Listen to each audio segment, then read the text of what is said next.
Morning all, welcome to e-learning class of Second Hearts. Today is your business studies turn, and in this e-learning class of business studies I am going to explain you some other topics of chapter 4, that is business services. From my last lectures I have started chapter 4 of business services. In my previous lecture I have explained various categories of business services, that was banking, insurance, postal and telecom services, warehousing services and transportation. In banking services I have explained you types of account in my last lecture, that was saving deposit account, current deposit account, recurring deposit account and fixed deposit account and multiple option deposit account.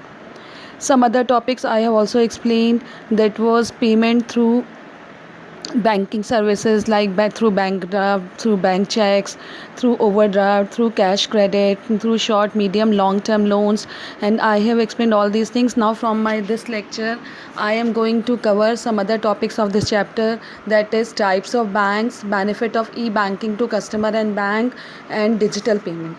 I am completing three topics in this lecture. Number one is types of bank. Now see, what is bank? I have explained you bank is the facility which is providing to the customer for saving as well as at the time of requirement to take loans, etc. So bank is a facility which is given to the customers, from which customer can save their money if it is exceed, and whenever it is required they can take loan from bank also. Now see what types of banks. There are different types of banks in the economy.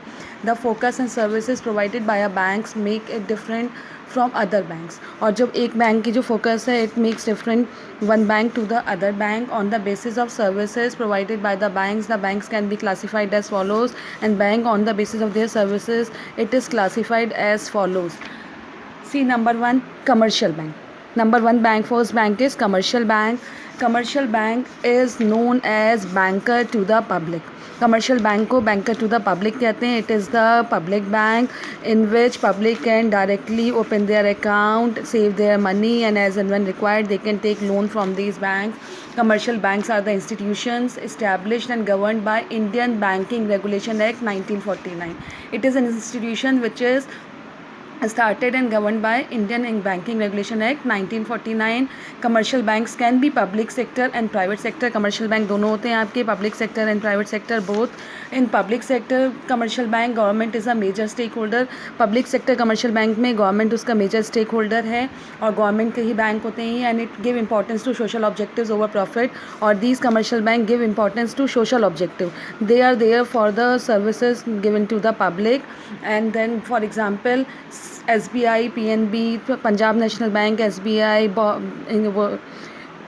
Bank of Baroda, ये सारे example आपके public sector banks हैं. Whereas some private sectors banks are also there in the market. These private sector banks are owned, managed and controlled by private promoters. Private sector banks वो banks हैं जिसको own, manage and control जो है private promoters करते हैं. They operate as per market forces, और इनका meaning क्या होता है, प्रॉफिट अर्निंग होती है. तो they are operating as per the market forces, as per demand and supply in the market. For example HDFC bank, ICICI bank, Kotak Mahindra, these are the example of private sector banks. तो commercial banks, सबसे पहली बात आपको commercial bank पता होना चाहिए. Commercial bank is the banker to the public. Commercial bank public का bank है जिसमें डायरेक्टली पब्लिक के अकाउंट ओपन हो सकते हैं. They can take loan from these banks, and these banks are categorise into two categories. One is public sector bank which is own, manage and control by the government, and other one is private sector bank which is own, manage and control by the private promoters. Government bank का जो main aim है that is to provide services to the public, और जो private bank है इसका meaning क्या होता है, to earn some profitability. Now see the second bank, that is cooperative bank. Second bank is cooperative bank. Cooperative bank are established to provide credit to its members at a cheaper rate of interest. Cooperative bank इसलिए बनाए गए थे ताकि वो अपने members को cheaper rate of interest पे credit available करा सके. These banks are governed by the provision of State Cooperative Society Act. ये जो बैंक है जनरली जो गवर्न में, it is through the provision of State Cooperative Society Act and are important source of rural credit. और ये bank generally क्या होते हैं, रूरल क्रेडिट के लिए प्रमोट करे गए हैं. These are the important source of rural credit. For example, Ahmedabad Mercantile Cooperative Bank of India, Amarnath Cooperative Bank Limited, Bharat Cooperative Bank Limited, Mumbai, ये सब कुछ क्या है आपका, these are the cooperative banks. और इनका मेन सोर्स क्या है, to specially for agricultural financing in India. ये जो बैंक्स हैं मेनली इसलिए इस्टेब्लिश हुए so that they can promote agriculture sector को प्रमोट करने के लिए दीज बैंक्स आर ऑर्गेनाइज्ड. और इनका मेन एम क्या है, to provide agriculture financing in India. Agriculture financing को प्रोवाइड करना, ये mainly these are the banks which promote rural sector. ये वो बैंक है जो रूरल सेक्टर को प्रमोट करते हैं. They are the important source of rural credit. ये बैंक्स रूरल क्रेडिट के इंपॉर्टेंट सोर्स हैं. Now see number 3, that is a specialized bank. Specialized bank are the banks established to provide specific services like loan for housing projects, financial support to farmers, etc. And they provide financial aid to big industrial houses, heavy investment projects, etc. Specialized banks वो banks हैं जो establish हुए थे for some specific services like housing loan provide करने के लिए ये banks available रहते हैं. ये financial support provide करते हैं farmers को. ये financial aid provide करते हैं big industrial houses को. they are there for heavy investment projects also. these banks could be foreign exchange bank. इनके जो example हैं specialized bank के, these are foreign exchange bank, industrial bank, development banks, export import bank. these are the example of specialized bank. इनका main aim क्या होता है, these are the banks which are there for providing specific services. Customer को specific services provide करने के लिए ये banks establish हुए हैं. और इनका main aim क्या होता है, financial aid देना to the big industrial projects, heavy investment projects को फाइनेंशियल एड देना, ये इनका मेन एम है. National housing bank is also the example of these specialised bank. National housing bank भी स्पेशलाइज्ड बैंक का एग्जाम्पल है जो हाउसिंग लोन्स वगैरह प्रोवाइड करता है कस्टमर्स को so that they can make their house. Now see fourth, central bank. Central bank is banker to the government. Central bank government का bank है. Central bank is also known as banker to the government. Central bank को हम government bank भी बोलते हैं. It is also known as banker to the government. The central bank of any country, किसी भी country का जो सेंट्रल बैंक है, it supervise, control and regulates the activities of all the commercial banks of the country. Central bank किस लिए बना है, central bank is known as banker to the government. Central bank is known as banker to the bank. जितनी भी commercial banks market में run कर रहे हैं उन सबको कंट्रोल कौन करता है, सेंट्रल बैंक कंट्रोल करता है. ये इसीलिए दीज आर द बैंक्स. किसी भी कंट्री में जो सेंट्रल बैंक्स हैं उनका मेन एम क्या होता है, to supervise, control and regulate the activities of all the commercial bank.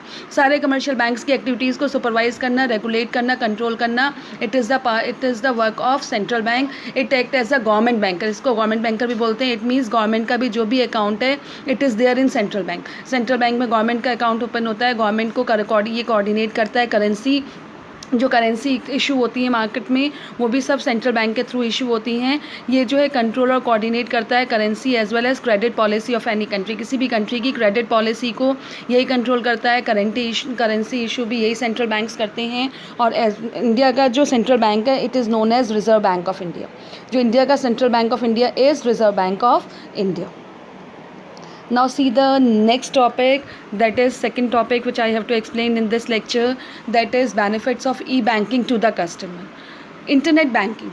Internet banking आपको मैंने बताया था कि internet banking is there in the market now. Internet banking क्या है, व्हाट इज़ इंटरनेट बैंकिंग? इसको हम डिजिटल पेमेंट भी कहते हैं. It is also known as digital payment. तो इंटरनेट बैंकिंग क्या है? Internet banking has invented newer mode of payment. Internet banking ने नए मोड्स ओपन करे हैं पेमेंट के. अर्लियर पहले क्या होता था, द मनी वॉज रिसीव्ड और paid either through hard cash और थ्रू चेक और ड्राफ्ट. पहले जब इंटरनेट बैंकिंग नहीं थी, डिजिटल पेमेंट नहीं था, that time money was received और पेड. मनी को चाहे हम रिसीव करते थे या पेड करते थे, it is through hard cash और थ्रू चेक्स और ड्राफ्ट के थ्रू या हार्ड कैश के थ्रू रिसीव या पे करते थे. लेकिन जैसे ही ये डिजिटल रेवोल्यूशन आया, डिजिटल पेमेंट आया मार्केट में, the digital payment have become the future of fund transfer. तो ये डिजिटल पेमेंट क्या बन गए, आपके फ्यूचर ऑफ फंड ट्रांसफ़र बन गए. एंड मनी ट्रांजेक्शन है, मनी ट्रांजेक्शन के लिए यूज़फुल होने लगे. ये the ever increasing number of active mobile connections, और इसकी वजह से जो है मोबाइल कनेक्शंस का नंबर इनको increasing number of active mobile connections increase हो गए, smartphones users and expansion in the mobile network बढ़ गया, internet and electricity, even internet facilities के थ्रू आप इलेक्ट्रिसिटी बिल को भी पे कर सकते हैं, many other payment can be done through this volume of digital payment. ठीक है, government is also taking various step to encourage people towards digital payment mode. Even government भी बहुत सारे स्टेप लेकर आ रही है जिसके थ्रू वो डिजिटल पेमेंट मोड को इंकरेज करते।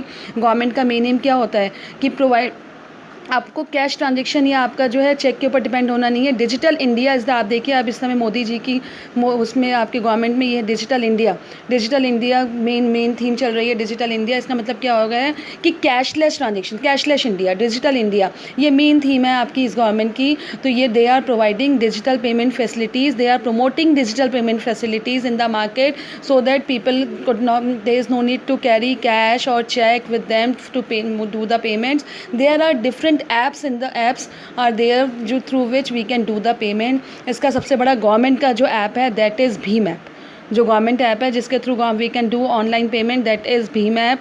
और भी बहुत सारे ऐप आए हैं जैसे पेटीएम है आपका, गूगल पे हो गया, इन सब के थ्रू हम अपना पेमेंट ईजिली कर सकते हैं।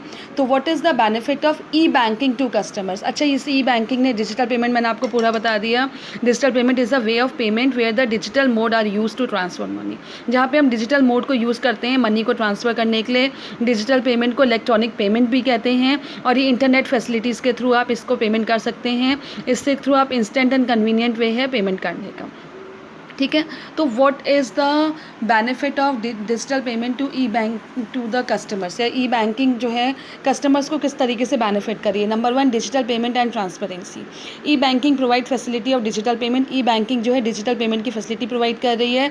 It promote transparency in financial statement, और इसकी वजह से क्या होता है, ट्रांसपेरेंसी होती है, किसी तरीके का कोई भी आपका फ्रॉडलेंट डीलिंग नहीं होती है। यू कैन पे the money through this digital mode and it will be directly paying from your account. इसके बीच में किसी तरीके का कोई आपका फ्रॉड नहीं है, कुछ ऐसा ट्रांजेक्शन नहीं है ये। Number 2, 24/7 services. E banking provide 24 hours 365 day a year service to the customer of the bank.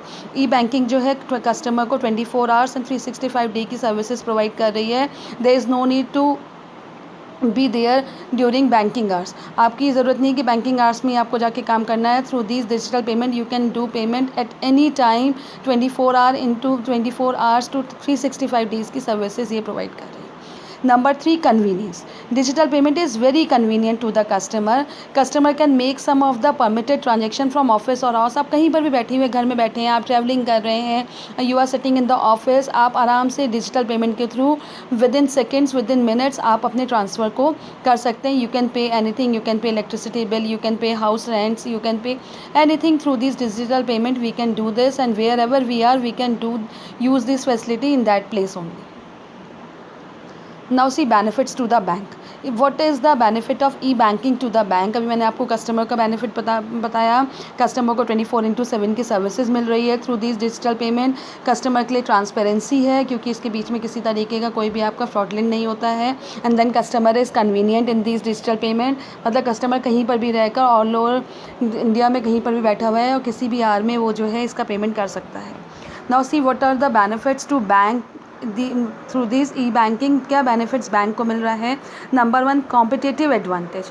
E banking provide competitive advantage to the bank. E banking competitive advantage provide कर रहा है। जो बैंक इस तरीके की फैसिलिटीज़ लेकर आ रही है, कस्टमर उनके ऊपर ज़्यादा अट्रैक्ट हो रहे हैं, कस्टमर इन फैसिलिटीज़ को ज़्यादा अवेल कर रहे हैं, तो these are providing competitive advantages to the bank. Number 2, unlimited network. Second thing, e-banking provide unlimited network to the bank and is not limited to the number of branches.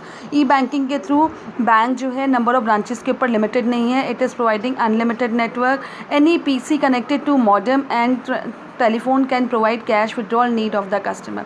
आपका कोई भी PC आप modem वगैरह से connect कर दीजिए और उसके थ्रू आप इस फैसिलिटीज़ को कस्टमर को अवेलेबल करा सकते हैं. अब आपको ब्रांचेस के ऊपर डिपेंड होने की ज़रूरत नहीं है. बैंक्स को क्यों अपने ब्रांचेस के थ्रू डील कर रहा है. If there is only one bank, उसकी कोई ब्रांच नहीं है, तब भी वो दिस मॉडम और पीसी के थ्रू इन सारी सर्विसेज को कस्टमर को ईजिली अवेलेबल करा सकते हैं. Number 3, reduce load on branches. Thirdly जो मेन है आपका ई बैंकिंग का, that is reducing the load on branches. पहले जब आपका ई बैंकिंग सिस्टम नहीं था तो मॉर्निंग से ही बैंक्स में लाइन लग जाती थी. Customers are there during bank hour और आपके जो बैंकर्स थे, बैंक एम्प्लॉयज़ थे, वो सब भी क्या हो जा रहे थे, बहुत ज़्यादा हैब्सर्ड हो रहे थे, उनके ऊपर लोड हो रहा था. Now the load on branches can be reduce by establishing centralised database and by taking over some of the accounting functions. कुछ अकाउंटिंग फंक्शंस के थ्रू सेंट्रलाइज डेटाबेस करके the load of the branches reduces. Now see, मैंने अभी आपको पूरा समझाया था digital payment. What is digital payment?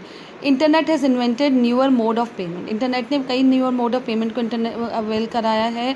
With digital revolution the digital payment have become the future of fun. Digital payment क्या बन गया है? फन बन गया है फ्यूचर का. If we can sit anywhere in the country and we can do payment. It is providing 24/7 services to 365 days to the customer. Digital payment is a way of payment where the digital mode are use to transfer money. जहाँ पे digital mode को हम use करते हैं transfer money करने के लिए.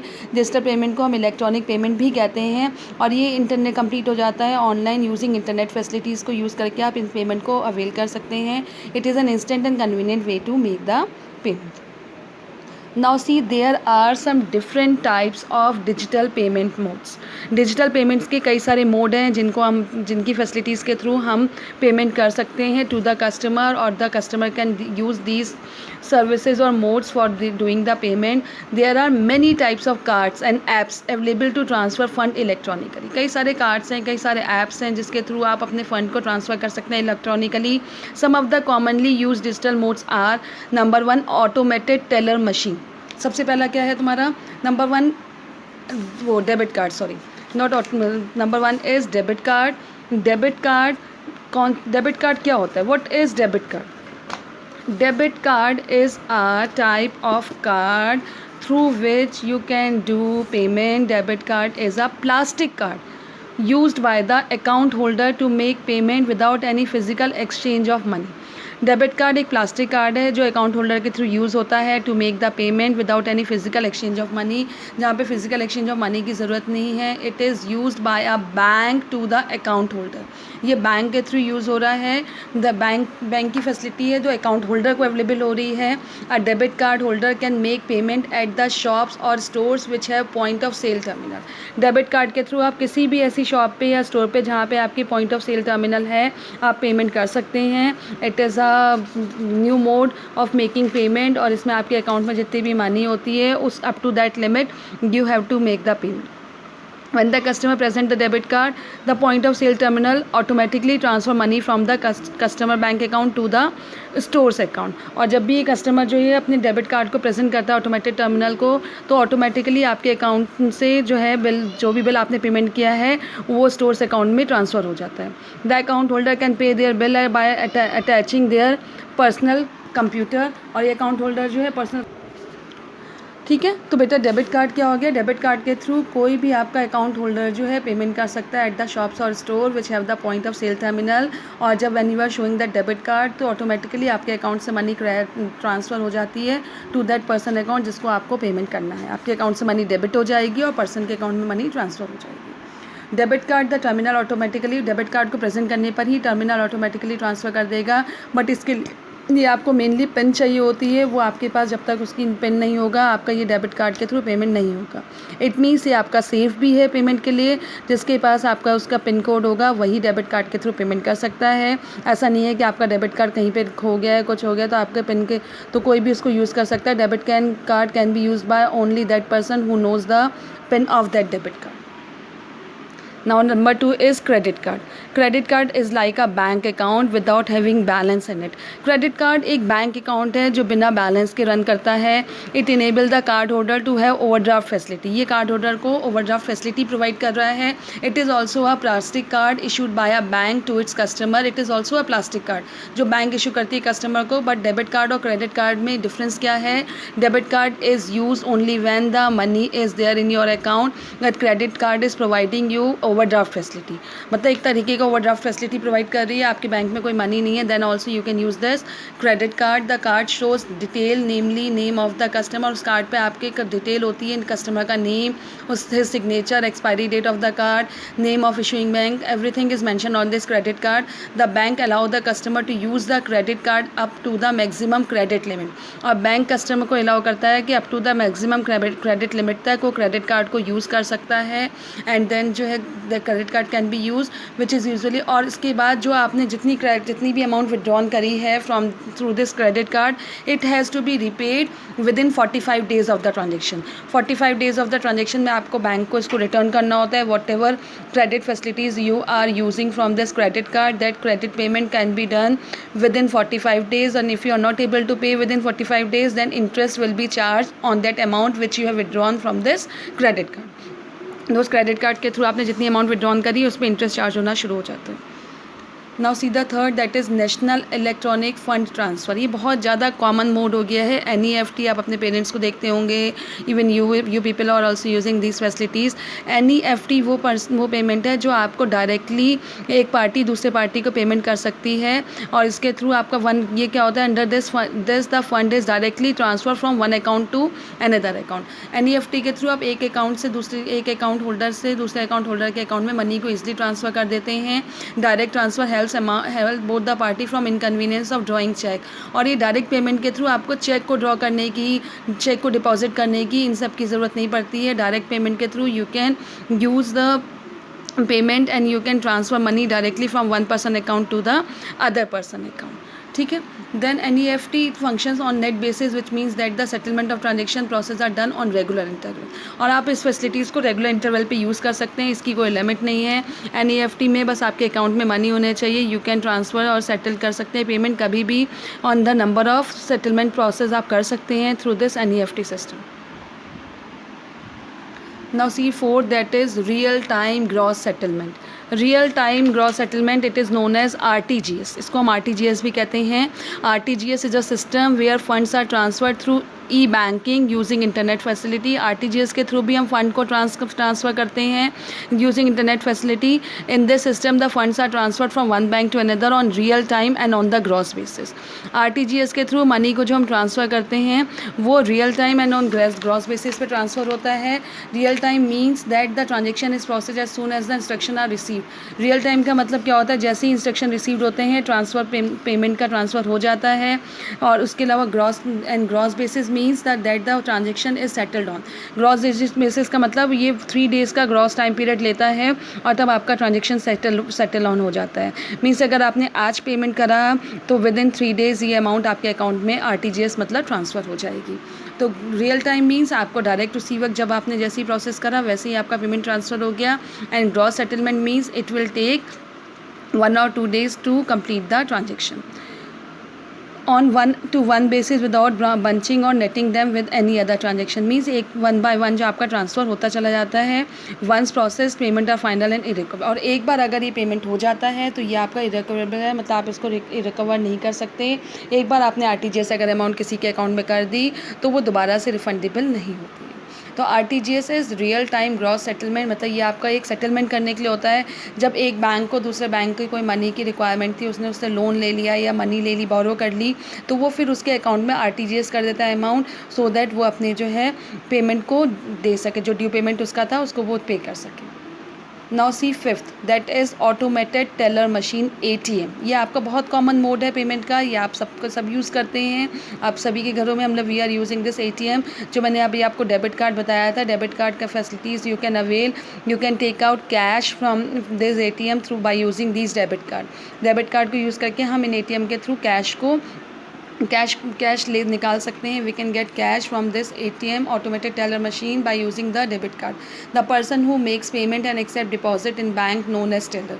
जो पर्सन पेमेंट करता है या डेबिट करता है, डिपॉजिट करता है बैंक में, he is known as teller. The automated teller machine are the computerise telecommunication. Automated teller machine एक कंप्यूटराइज टेली कम्युनिकेशन है, कम्युनिकेशन डिवाइस है which enable the user to withdraw cash. ये सारी facilities user को provide कर रही है। It is providing the facility of withdrawing cash, depositing cash, checks, find balance in the account, transfer fund to other account और request for a mini bank statement। Automated teller machine एक तरीके का आपका mini bank है। इसमें आपका time limit नहीं है कि आपको बैंक के टाइम पे आप बाउंडेड हैं। ये आपको जो है all the time facility provide कर रही है। Any time by using your debit card you can see कि आप अमाउंट को विड्रॉन कर सकते हैं, आप चेक्स डिपॉजिट कर सकते हैं, you can find out the balance in your account, you can transfer fund from one account to other her account, अपने अकाउंट से आप दूसरे अकाउंट में फ़ंड को ट्रांसफ़र कर सकते हैं। इवन आप मिनी बैंक स्टेटमेंट के लिए भी रिक्वेस्ट कर सकते हैं। The ATM card can be operated using ATM machine, और ये ATM कार्ड कहाँ ऑपरेट होते हैं? By using ATM machine and it respond to customer request only, और ये सिर्फ कस्टमर रिक्वेस्ट पर ही रिस्पॉन्ड करता है। मैंने अभी आपको डेबिट कार्ड की उस पर बताया था, if the pin matches with the ATM card code, अगर आपका पिन ATM कार्ड कोड से मैच कर रहा है तभी ये ATM कार्ड कोड आपकी मनी को एक्सेप्ट करता है, आपकी किसी भी ट्रांजेक्शन को डील करता है। ATM are mechanical teller who work 24 hours a day and 365 days, ये 24 आवर्स एंड 365 डेज़ की सर्विसेज प्रोवाइड करता है to their customer. Now see the last one, that is cash और डिजिटल कैश। डिजिटल इंडिया ये concept online payment का है, new concept है ये, आप सब ने ये कंसेप्ट बहुत सुना है। E cash is used over internet, email और पर्सनल कंप्यूटर और on a mobile. E cash को आप अपने इंटरनेट पे यूज़ कर सकते हैं, ईमेल के थ्रू यूज़ कर सकते हैं, पर्सनल कंप्यूटर पे यूज़ कर सकते हैं, और on your mobile also you can use. The work of e cash is similar to that of electronic fund transfer. E cash का वर्क भी सिमिलर है इलेक्ट्रॉनिक फ़ंड ट्रांसफ़र के थ्रू, और ये भी आपको वन बैंक से दूसरे बैंक में ट्रांसफ़र करा देता है। User must have E cash software program. बस आपके जो है, मैंने अभी आपको पीछे बिल्कुल स्टार्टिंग में बताया था, पेटीएम, गूगल पे, भीम ऐप, ये सारे न्यू मोड हैं फॉर ई कैश। ये ई कैश का मोड है, ये सॉफ्टवेयर प्रोग्राम आपके मोबाइल में या आपके कंप्यूटर पे होना चाहिए, तभी आप इस फैसिलिटीज़ को अवेल कर सकते हैं। ई कैश के थ्रू आप विड्रॉन भी कर सकते हैं और डिपॉजिट भी कर सकते हैं। Some of the example of e cash, जो सबसे बड़ा गुड एग्जाम्पल ई कैश का है वो पेटीएम एंड भीम ऐप है। Bhim app purely government app है, गवर्नमेंट ने डिजिटल इंडिया के लिए ये भीम ऐप निकाला है। पेटीएम के थ्रू, गूगल पे के थ्रू आप जो है पे कर सकते हैं। वो एयरटेल थैंक ऐप, बहुत सारे ऐप्स अब आ गए हैं जिसके through we can use e cash और डिजिटल कैश सिस्टम। तो ये सारे मोड्स क्या हैं बेटा आपके? ये ई बैंकिंग सिस्टम है, ये डिजिटल पेमेंट के सिस्टम है, ये न्यू सिस्टम्स हैं जिसके थ्रू अब कस्टमर को बैंक के ऊपर डिपेंड होने की ज़रूरत नहीं पड़ती है। There is no need to deal with in banking hours only, they can do all the transactions into 24/7 as well as 365 days services. I hope you all have understand. If there is any doubt, find it out, and in your doubt class of Zoom, please ask all those points. Have a nice day, beta. That's all from my desk in today's lecture. Have a nice day. Thank you. Have a nice day.